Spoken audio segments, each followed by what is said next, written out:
Thank you all for taking some time to think about this exciting topic of the annual Parochial Report. Um, my name is Steven Wilco. I serve as interim canon to the ordinary here in the diocese, and I'm joined by our fellow staff person, Melanie Stone. Melanie's our office manager, payroll special, payroll, I think Administrator. payroll administrator. Thank you. Um, She's here. She's the one who receives some of the technical pieces of the Parochial Report, and we have Laura Manship, who's an experienced treasurer at our cathedral, who's going to share some wisdom tonight as well.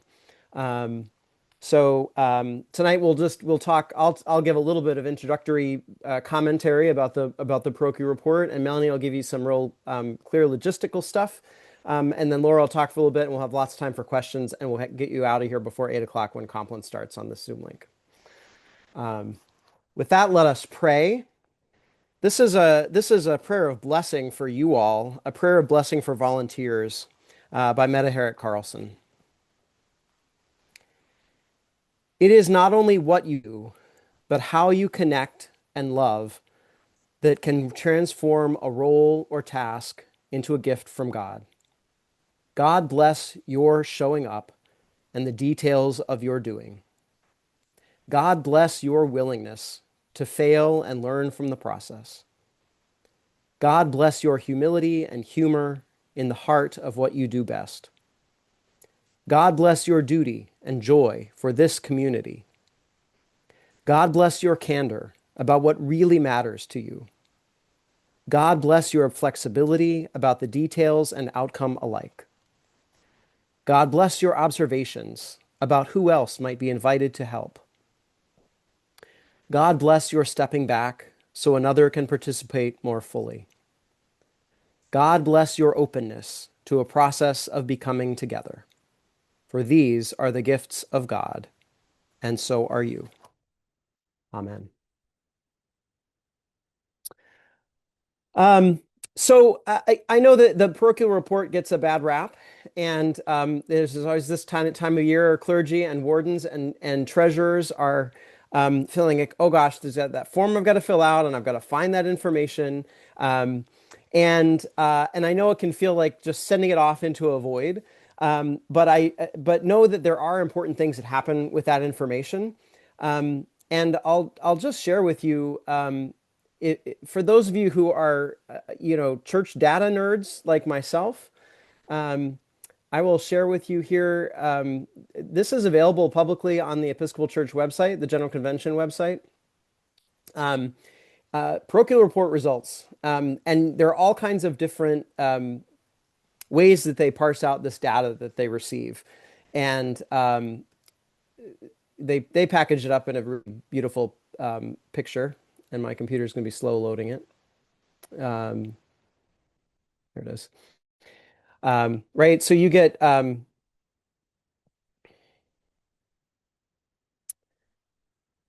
just some real basic data. How many parishes and missions did we have? And this is, of course, 2024 data that was submitted last year. How many open parishes and missions we have. It'll show you, how many people attended Episcopal churches across the whole country on an average Sunday. And then this is an interesting one, right? Most churches are small, but most people attend larger churches. So you see the red are kind of percentage of our people and percentage of congregations that are in that size in gray. Again, just some interesting stuff. And then the financial stuff, which is what you all do. Sorry for the quick scrolling here.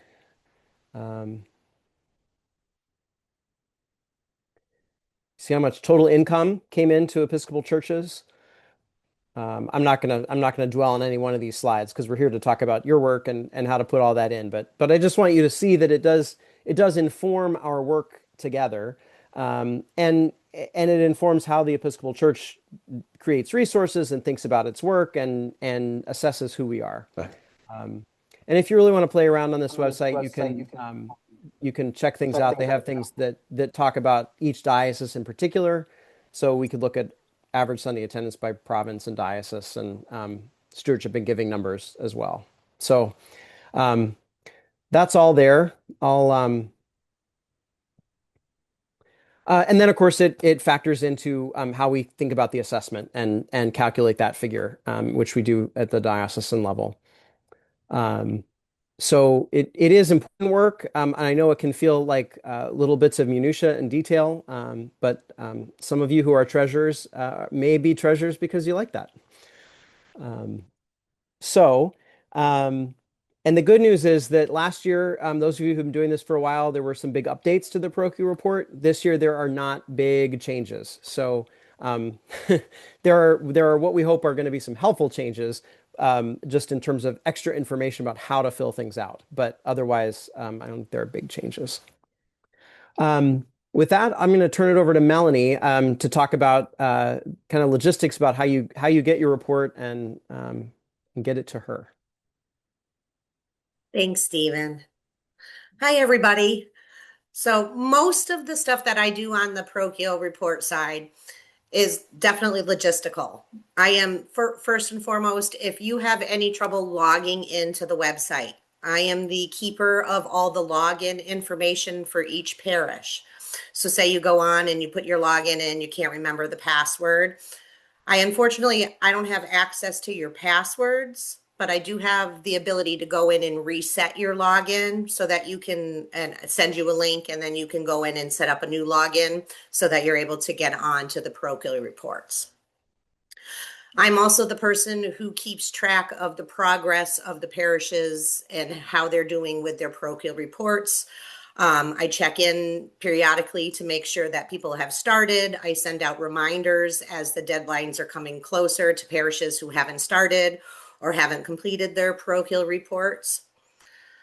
I'm also the person who, once you are finished with your parochial report and you hit that you are done and it's complete, I then have to go onto the parochial report site and double check that all the needed information is in there. And then I do the final complete, which sends it off to the church. Once I do that, you can't go in and change anything. I do try to leave them kind of sitting there complete for a week or two, depending on what time in the process of the parochial reports, how much time we have left before it closes. So in case you do find that you have made an error or you need to update something, then I can open it back up for you as long as I haven't closed it and send it off to the church. So that's kind of like really what I do in regards to the parochial report side, as well as I do with my assistant Lydia. We do all the recording of the parochial reports. We do different reports for that Stephen will use and Kim use with pertinent information that we need to have at the diocesan level. I also am the person that you will send the supplemental financial form to. This year, you find that form directly on the parochial report site. As you're filling out the financial information on the parochial report, on the right-hand side tab, there is a tab that says additional financial information. When you click on that tab at the very bottom of the page, there's a link that you can click on to get the financial form. Now that form doesn't get submitted along with the parochial report. You definitely have to download that form, fill it out, and then email it to me at the diocesan office so that I can get that to Kim and we can get that those numbers recorded. Besides that, I was able to go in this year and kind of take a look at the parochial reports. I think there's some really good changes to the parochial reports this year. They have almost every question on the report. Underneath the question is some really good blue language that it's detailed instructions on how to fill out each question. This is something that over the last couple of years they've really been working on, and I think this year almost every single question has really good instructions on what needs to be answered in that question. So I think that's going to be beneficial to everybody who's completing the forms.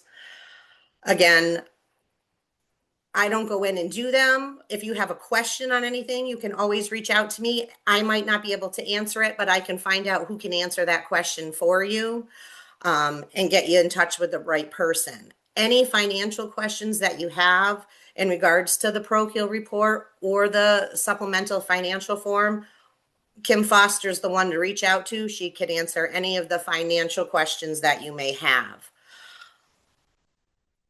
But I'm always here. I have access to previous year parochial report information. So I'm the person that you would reach out to if you needed anything in regards to previous year parochial reports. I can find that for you.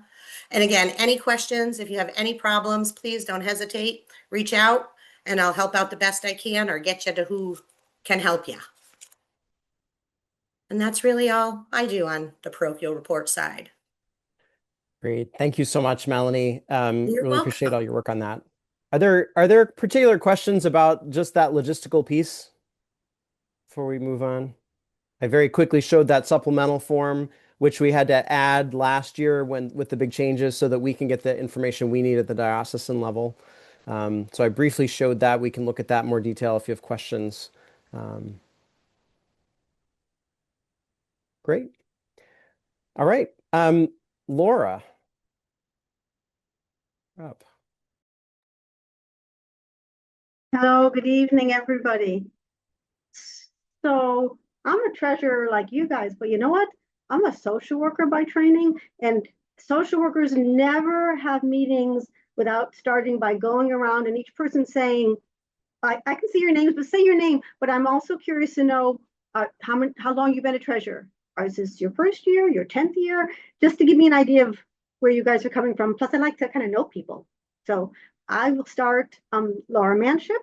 I'm at the Cathedral, Christ Church Cathedral in Springfield, downtown Springfield. I was the assistant treasurer for 2 years, and then I've been the treasurer for the last 2 years. So that's who I am. I'm going to call on people, I guess, because you don't know where people are. Jerry? Hi there, Jerry Overstreet. I have been the treasurer at St. Andrew's in Longmeadow for almost 56 hours now. So you might be wondering, how did I get the job? You probably aren't wondering how I got the job. We all get the job the same way. Someone figures out we can do it and they twist our arms. I have been treasurer at a previous church for 3 years, and at another church I was a member of the finance board and chair of the finance board for 2 years. So I got some experience doing this, but I am new to church governance in the Episcopal Church. I am a convert to Episcopalianism as of 2015. So it's the first time I've done it here. So all of this parochial reporting and stuff is new to me. So I'm very appreciative of the meeting tonight, and thank you all for putting it on. Thank you. Bill Birch? So I'm actually on my second go around as treasurer at St. John's in Athol, Mass. My first go around was about, I guess, 9 years. They gave me about a year and a half off, and now I'm back as the treasurer again starting last year. So I will say for the new people that this parochial report version that they started last year is a whole lot easier than the past parochial report process. So if anybody needs help, I've done like 8 or 9 or 10 of them now. Please give me a call up at St. John's in Athol. I'll be glad to help you out. Thank you. Mary? Be me. I too, like Jerry, I'm like 56 hours into this new position, and I feel like a fish out of water because I too got snagged in by our rector, but I'm hoping to do a fine job, but I have big moral support with our assistant treasurer, Karen Green. So I am leaning on her quite a bit. And I am from St. James and Andrews in Greenfield, Mass. Thank you. Julia? Hi, Julia Beaver. Bookkeeper for the Trinity Church in Lenox. I've been with them for almost 20 years this September. Went through quite a few parochial reports the hard way when we had the paper forms and ever since. So I agree that last year was probably one of the easiest years that we can do. But I had to create the Excel spreadsheet to put all our accounts in there to help me to figure out what needs to go where in the financial part for the report. And our rector, Michael Tuck, is responsible for the other part of the parochial report. So, yeah. Thank you. Thank you. Yeah. Jean? Hi, Eugene Giacometti. I am the current treasurer at Church of the Atonement in Westfield. And actually, I've been that for 2 years now. But in the past, I served for about 15 years back in the 70s and 80s. So going into this year, starting the previous year, I had a little difficulty because of the new system, that the realm system that was being used. I had been more acquainted with QuickBooks, and so it took me a little while to try to get going, and I probably still haven't made that much of an impression. But my tenure ends at the parish meeting, so, and someone new will be taking over. Thank you, Jean. Stephen Adams? Stephen? I'm the someone new who will be probably taking over for Jean. I was treasurer for a couple of years, about 10 years ago at Church of the Atonement, and then also served as Jean's assistant treasurer for a couple of years or so, a few years back in the maybe late 90s, early aughts, something like that as well. So good to meet you all. All Saints Church, I don't have a name. The Atonement. Hi, No. I'm Trish Rivers. I'm actually the parish administrator over at All Saints. We've got a lot of changes happening within our treasurer. So I've decided to just jump on to help get all the latest information. Thank you. Lynn Garland? Hello, I'm actually a senior warden with Holy Trinity Church in Southbridge.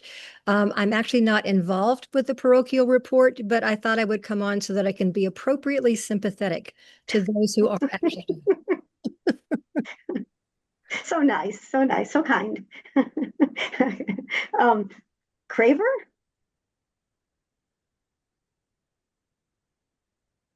You're on mute. Oh. Hi, I'm Liz Craver from the Church of Reconciliation in Webster, and I've been the treasurer now for 4 years, and it's been a learning curve, not only how to fill out a parochial report, but also using the software that we have that I inherited, which is Church Windows, which isn't intuitively obvious. So it's been a learning curve, and every year I'm getting a little better. Okay, thank you. Karen? Hi, I'm Karen Green. I'm from Saints James and Andrew in Greenfield. I have a combination position of assistant treasurer and bookkeeper, one that I've been doing since at least the year 2000. Maybe a year or two before that. But the parochial report is not one of my favorite tasks to do every year. And I'm really glad that they improved it last year, because it's made it a little bit easier than it has been in the past. So I'm not not looking forward to it this year as much as I normally do. So that's good. Okay. Sue Gore? Hi, Sue Gore from Grace Church in the Southern Berkshires. I think I've been treasurer close to 10 years now. I'm not sure the exact years.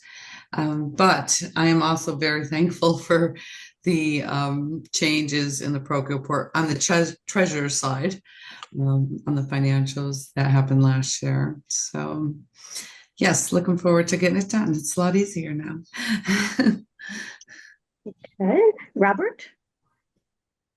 Yes, I'm Bob Mercurio. I'm the treasurer at Christ Trinity in Sheffield, and I've been treasurer for 4 years, I guess. I was assistant treasurer for 2 before that.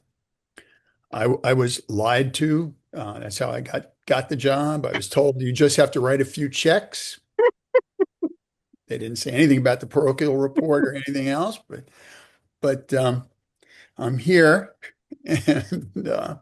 and I've done a few of these parochial reports. In our church, we just do the treasurer does the financial part of it, and I think I've got it figured out now. But every year, there's always something that knocks me for a loop. So I'm looking forward to hearing about what we're supposed to be doing. Okay. Susan Page.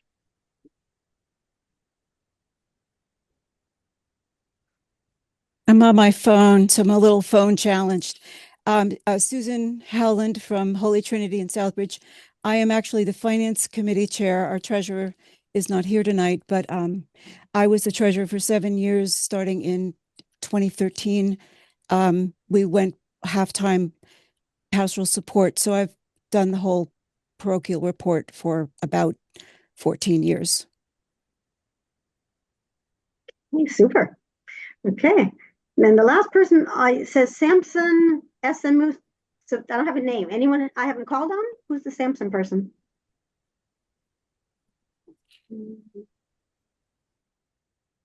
Oh, maybe not. All right. Okay. Oh, yes. Did you unmute? Hi, I'm Lisa Hi. Norvell. I'm the assistant treasurer at St. John's in Athol, and I've only been there for a year, so this is my first time, so I'm very interested. Okay, thank you, thank you. All right, so we have a variety. Some 56-hour people, some 20-year people. That's great. It's a kind of a lonely job to be the treasurer. So I kind of want to do this going around because it's kind of nice to know that there are other people in the same boat as I am, as we all are. So I'm not an expert. I've done this 4 times. This is my 4th time. But I love the comment Melanie made about getting a prior year report. Now, the first year I did it, I would have loved, we couldn't find the prior year report. I never thought to reach out to ask for one. That was kind of silly of me. But I wrote that in the top of my list.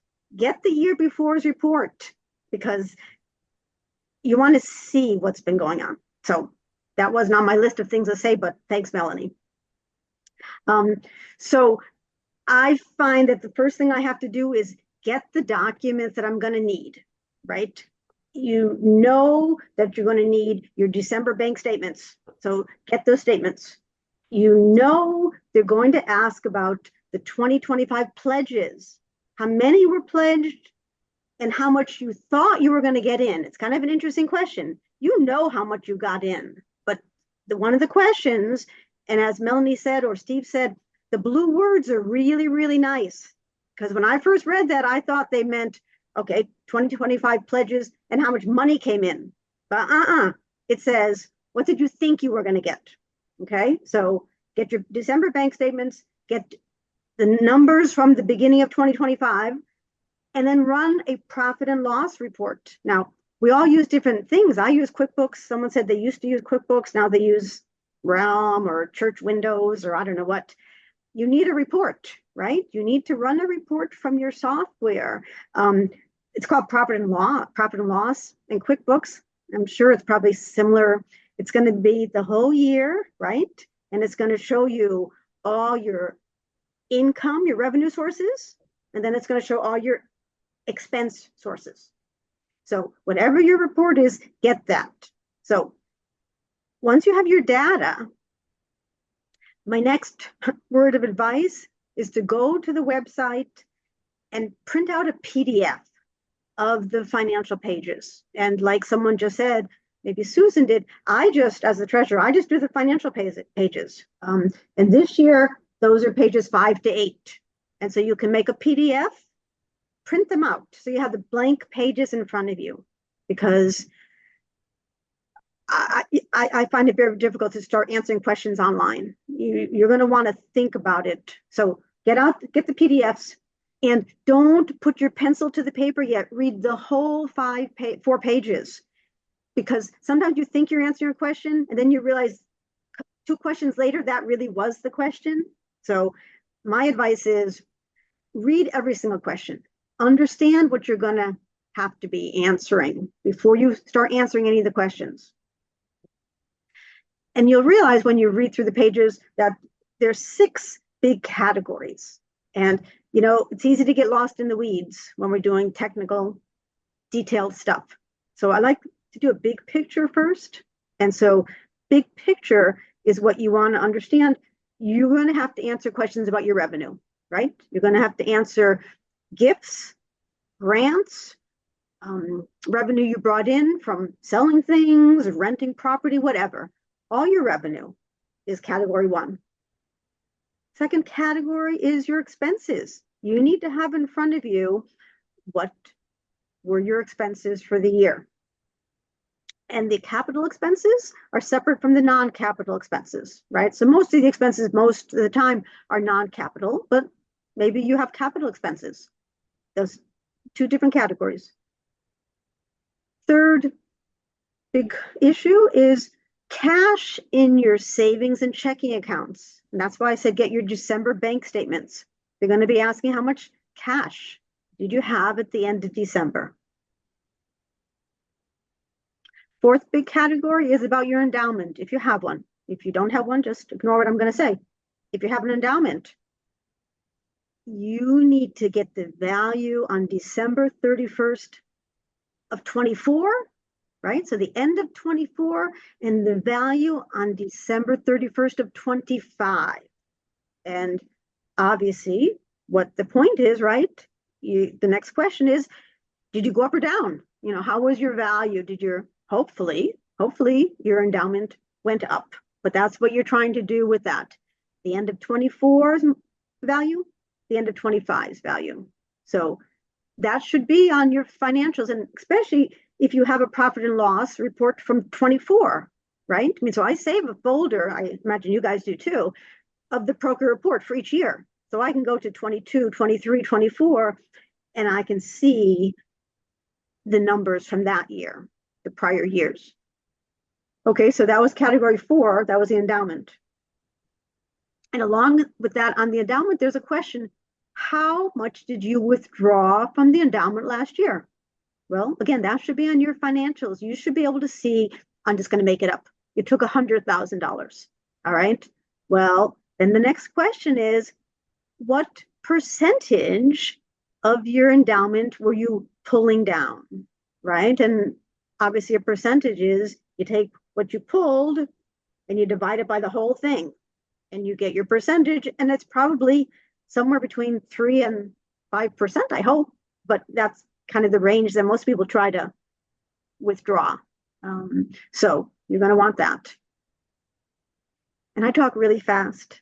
And so you just wave your hand or yell out at me or something, because Zoom's hard, right? But at the end, I'll stop. Okay, so I'm on category 5. The 5th big category is your debts, loans, money you owe. How much are they and what are they?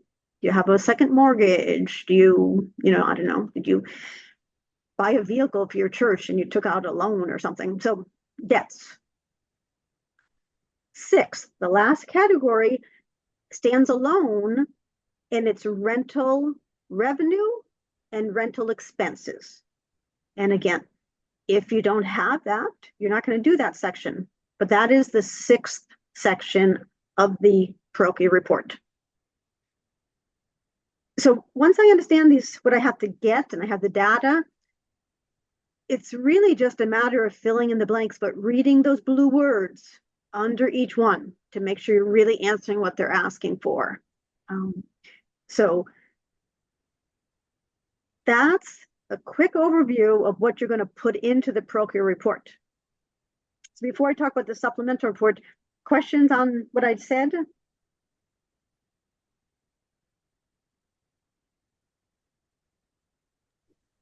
No, because, right, it's simple.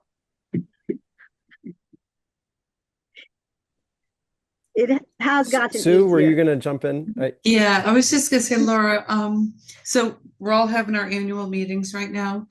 A lot of that information is also already calculated in the treasurer's report that should be presented. Mm-hmm. So when you're saying looking at the, you know, the 2024 balances in the 2025 end of year, a lot of that should be in your treasurer's report from your annual report. So for the newbies, okay, look for that report. All right, because expenses, everything should be broken down year to date. That's right. That's a really good point. I mean, the truth is you shouldn't be doing the work now. I mean, I would hope that all of us had to pull it together for the end of the year and for making our budgets for 2026. So yeah, hopefully you're not scrambling. I mean, maybe you are, but that's right. It's been presented or will be presented at an annual meeting. So. Can I just ask something? Yeah. So scrambling. I feel like every year, the last piece that I'm really going to the church 2 times a day, checking for the mail, is the investment statements. And we still have not received ours. So for me, my last, and we have on Sunday annual report already. So I'll be going tomorrow again. Hopefully it will come tomorrow. But I've been asking for years and years if that can be emailed, you know, the year-end statements, if they can be emailed to the treasurers of the churches, so they can give it to their bookkeepers or, you know, anyone who is doing financial reports. Because, you know, we had a snowstorm, and again, hopefully the mail will come and I'll get it this week because we really need it. Otherwise, I'm like, and then I'll be doing it until, you know. Yeah, you mean the report from the trustees? You mean the trustees report? Yes. Yeah. I agree. Yeah, Liz. Yeah, I actually emailed Bob Perkins, and he PDF'd me a copy of the entire year, not just the fourth quarter, but the entire year endowment. So, you know, the bottom line is, so give him a call or send him an email. Oh, nice. Have I'm him sorry. send you a PDF. Can you give me the name again? It's Robert Perkins, and he's I don't know what his title is, but he's the man in charge as far as the overall endowment. Okay, I will do that tomorrow. Thank you so much. Just put his email in the chat, and I also will pass that. I also will pass that along. I think there's something we can work on that end. Something we've done at All Saints for years is there's always been an asterisk. Yes. On that part of it. And so we would then have to go in and put in, you know, another page because you've done it, yada, yada, yada. So I did the exact same thing. I just emailed him and I'm like, can I have it? So I'm glad. He also said that it's late this year, it's 2 weeks later this year than it has been in the past. And even any earnings have not been deposited yet. Yeah. As of today. Yeah. Which I was just flabbergasted when I looked at my checking account today because I thought it was there. I was fat, dumb, and happy. But guess what? I'm fat, not happy. Well, it's nice to hear you say that, Liz, because you know what? I did the same thing today. I'm looking at the bank and I'm like, damn, where's the money? He said it should happen by the end of the week. Well, the frustrating part. The frustrating part is you go to the church every day trying to find that report. So I don't understand why it's not electronic. Right, for all of us. This day and age. Right, Bob should have. Would be nice. He has all of our treasurer emails, I would imagine, but maybe it's a big document. I mean, but I think we're all going to be asking him for PDFs now because we need that. Well, last year was his first year doing it, and I specifically contacted him and asked for it. And I said, can I get it again next year? And he says, yeah. So, but I had to ask for it. And if you think about it, it's the end of the year report you need, you know, just to finish up the end of the year. So yeah, I was on him on like the 15th. Where is it? And he did. Once he got it, he did send it right over. Okay. Thank you. Thank you so much. Yeah. See, that was a very good question, Julia, because we're like thinking the same thing. So yeah. Good.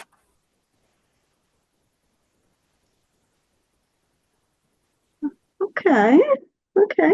Well, so then you've made it through the Parochial Report, and then you turn your attention to the supplemental report, right? Which is an Excel document, which Steve showed before. The numbers on it come right off of the Parochial Report. I don't think I had to do any more searching for information. Basically, it's a recap of your revenue sources. They break it down a little different. I think this is what I think is the difference. 1, 2, 3, 4, and 5. There's 5 categories here of revenue. All right, you take them off the other report. They're the same categories. And expenses. Now, I did find one thing different here under expenses. 6, 7, and 8. You're going to show it. Thank you so much, Steve. So as I said, the revenue was those first 1, 2, 3, 4, 5. Pretty straightforward. Plate offerings, pledges, investments used for operations, other operating income, unrestricted bequests for operations, assistance from the diocese for operating budget. I didn't struggle with those numbers. I did find, though, under expenses that, 6 is straightforward. That's your assessment.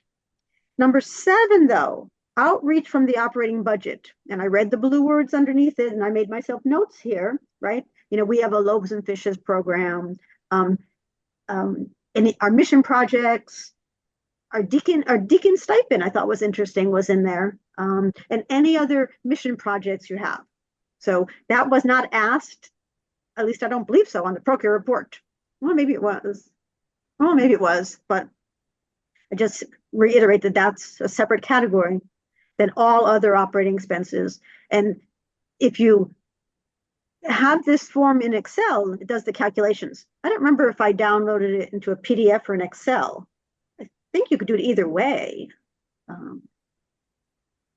And if it's Excel, obviously it subtracts it. And I love this last line, and I'm going to read this last line because I don't know, maybe you guys can help me. The last line says, note, total operating revenues reported should be greater than or equal to line C, total operating expenses, to avoid a deficit.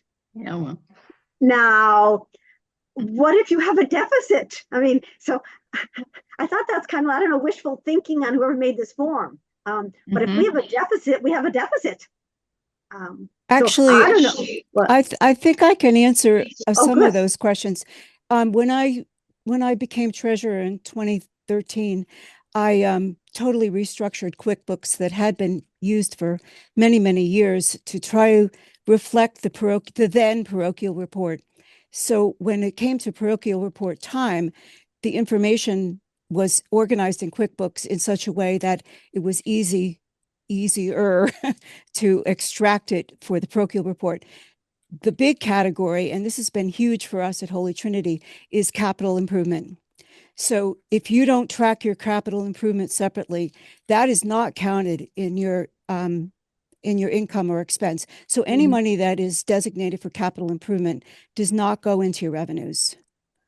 And it comes out as a capital improvement expense or it did on the parochial report. This is the piece that the diocese can't see anymore. And also a lot of in and out. So if you have designated missions, if you have money that's coming in specifically for a mission and it's going out to that mission, that money is also not counted as revenue. It's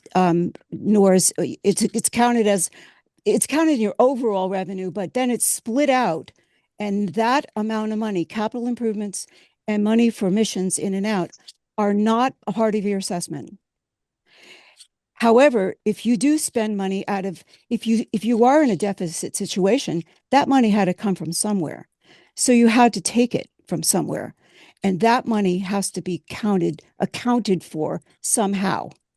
So that, I don't know if that answers your question, Laura, about how you would end up with income less than a deficit, because if you spent it, it came from somewhere, and then you have to bring it in. And if anybody else has different information, holler, because I could be proven wrong at any moment. But that is, talking to Steve and talking to Steve Abdow and Bruce Rockwell, I said, how do we do this? And he said, well, you should basically your income and expenses should basically balance.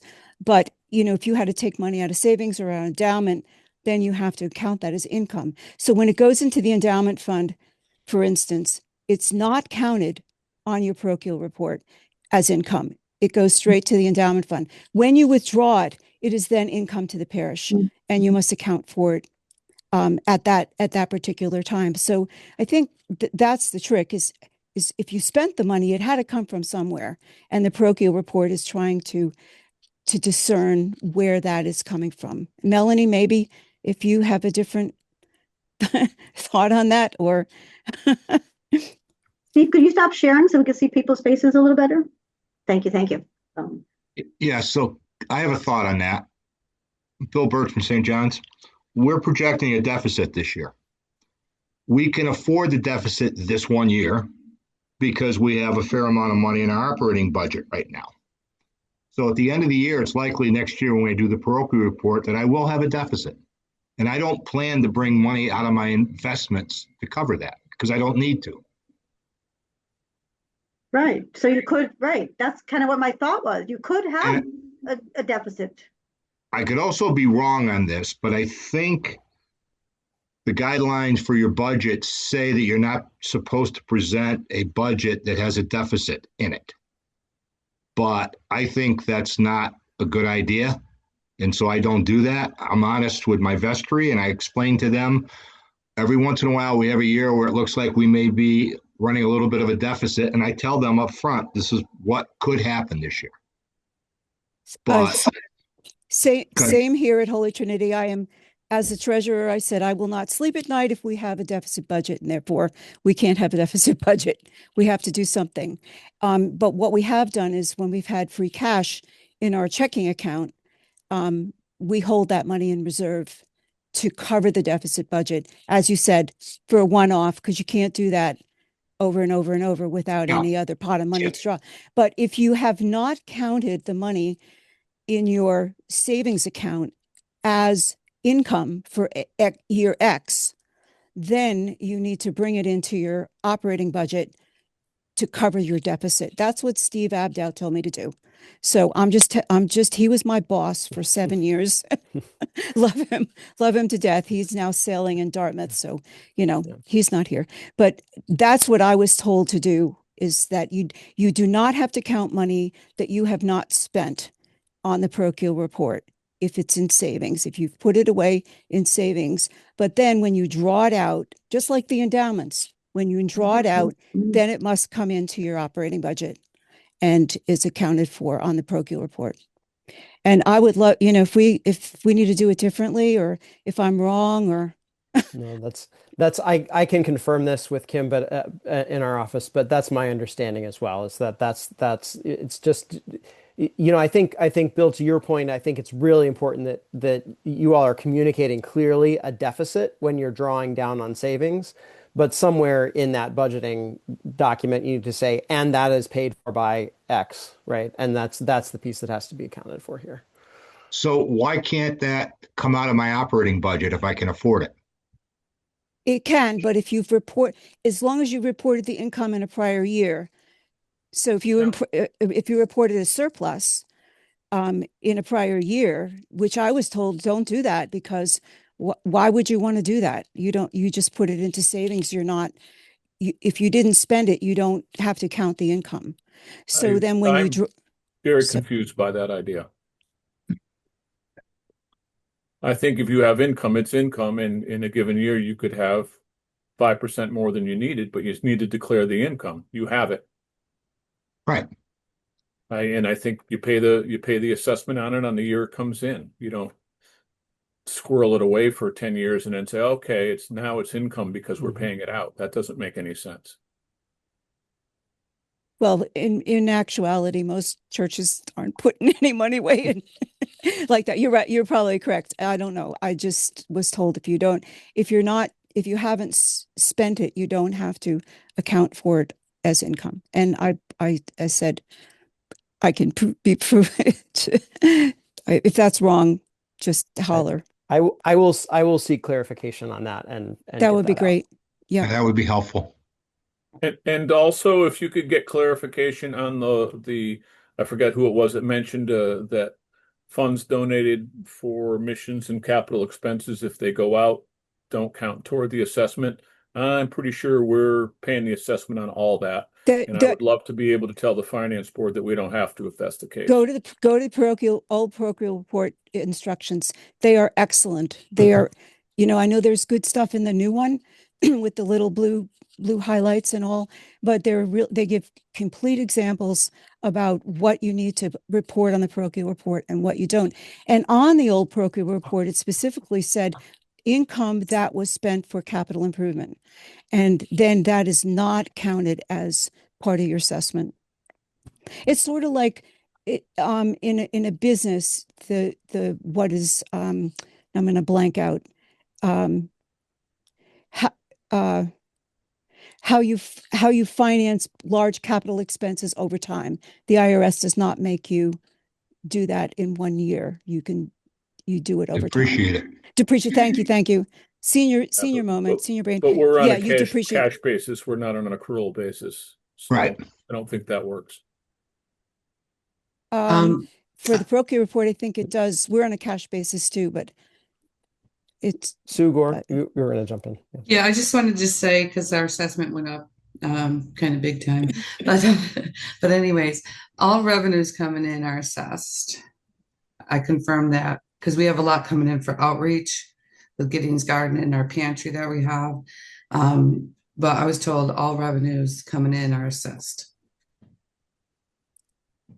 Yeah, and you could actually compare that because you get this report that you've seen it with like 3 years worth of your parochial reports, and the assessment is based on, because I wrote a note on the normal operating income. I mean, it's right off of this spreadsheet.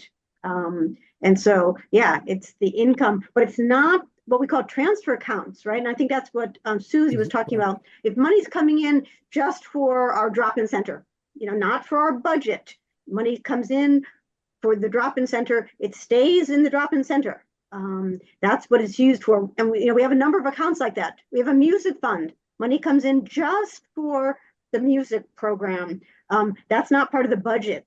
So transfer funds, other people call them designated funds. Yes, exactly. That's exactly right. And so the way I've set up QuickBooks is you can do a workaround with QuickBooks where you do sub funds of your operating account and they're restricted. I set them up like that. Some are vestry restricted, some are restricted by donor. And then when you do your statement of financial position, all of those accounts are shown just right. It saved me a lot of headache and heartache because you can say to the vestry, yeah, we have this much money in the account, but so much has been donated for memorials, so much has been donated for the organ fund. So these are designated, donor designated donations that have been received by the vestry. Therefore, they are restricted to that purpose only. They're not for the operating budget. Those are non-operating budget accounts. Steve, could you get some clarification on that from maybe Kim? Yes, I will.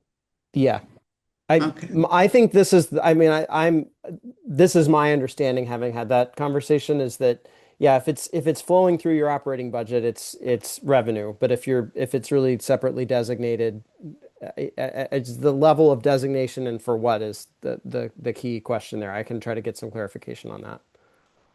Thanks.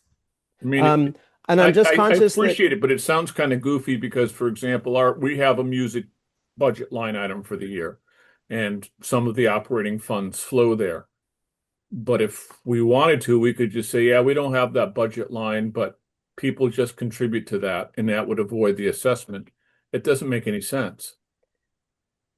Well, right, it gets a little fuzzy and it gets into a lot of particulars about a congregation. And so, I mean, I would not recommend that you start setting up a ton of designated funds to try to avoid, pieces of the assessment, right? Because I think it's going to be a whole lot of work for you and a whole lot of confusion for the people who are investing in your ministry, for not a huge, reduction in the assessment.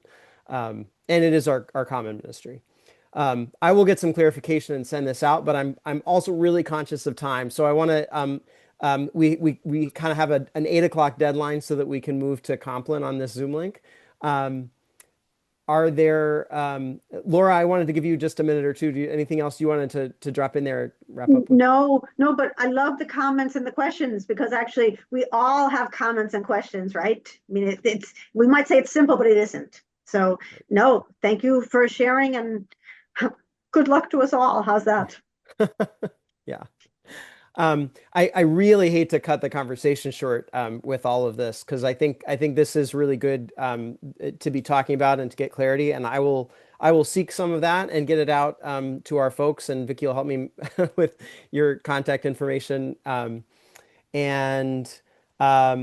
We have the capital campaigns webinar, which we planned out some treasurers events, and the first one someone asked, we really want some information about capital campaigns.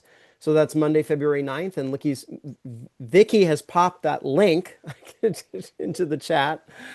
And then our next sort of regularly scheduled one is a kind of Treasurers 101, kind of trying to catch those of you who are really newer, and who have experience, right? Because some of this can all overlap. We anticipate having Bob Perkins with us. He'll be talking about, kind of budgeting, setting those things up, managing your software, those kind of questions. What's the date on that one, Stephen? And that one is March 21st. It's a Saturday morning. We just wanted to try to catch different times of the week so that we could try to catch different folks. So that also be recorded if you can't join us, but it's 9 a.m. to 10:30 a.m. on Saturday, March 21st. Great. Again, thank you all for your work and for your investment in this. And I will carry this back to folks and get you some answers. Have a wonderful night. Stay warm and safe in the snow. Thank you. Thank you, Stephen. Thank you, Stephen. Thank you.